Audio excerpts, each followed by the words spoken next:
कहानी की शुरुआत में हम एक रिपोर्टर को देखते हैं जो मोस्ट क्रिमिनल सलीम का इंटरव्यू लेने जेल आती है। तभी सलीम उससे कहता है कि उसे 50 रुपए का नोट चाहिए, तभी वह इंटरव्यू देगा। 50 रुपए की नोट की वजह से ही उसे जेल में रहना पड़ रहा है और उसे जेल तक ले जाने वाला एक क्रैक माइंड का पुलिस वाला है। वह इंटरव्यू में बताता है कि मुंबई ब्लास्ट के 3 साल बाद वह इंडिया आया है, जहाँ वह एक आदमी मस्तान से मिलता है जो उसे पुलिस वालों से छिप कर रहने की व्यवस्था करता है। वह न्यूज में देखता है कि पूरी मुंबई पुलिस उसे पकड़ने के लिए रेड अलर्ट जारी कर दी है।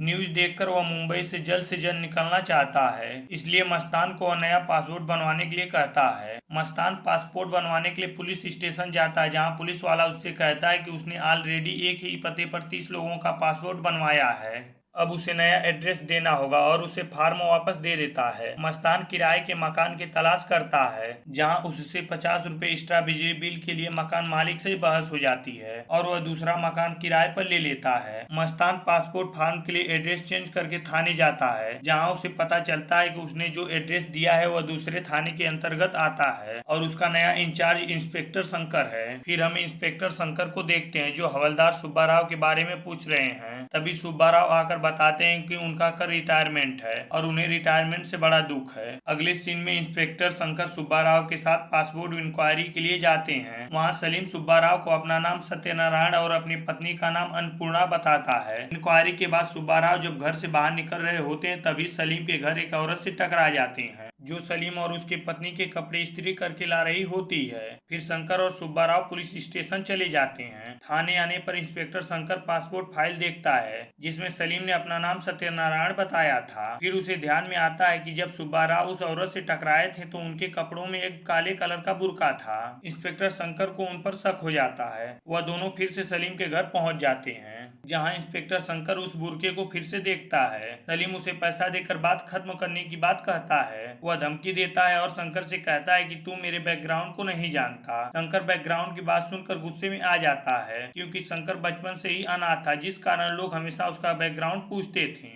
इसलिए बैकग्राउंड की बात सुनकर हमेशा शंकर गुस्से में आ जाता है। वहीं सलीम और उसकी पत्नी को थाने में लाता है, सलीम को थाने में बंद कर देता है और मीडिया के आने पर इंस्पेक्टर शंकर सलीम को पकड़ने का सारा क्रेडिट अपने सीनियर को दे देता है। इस तरह सलीम अपनी पूरी कहानी इंटरव्यू में बताता है।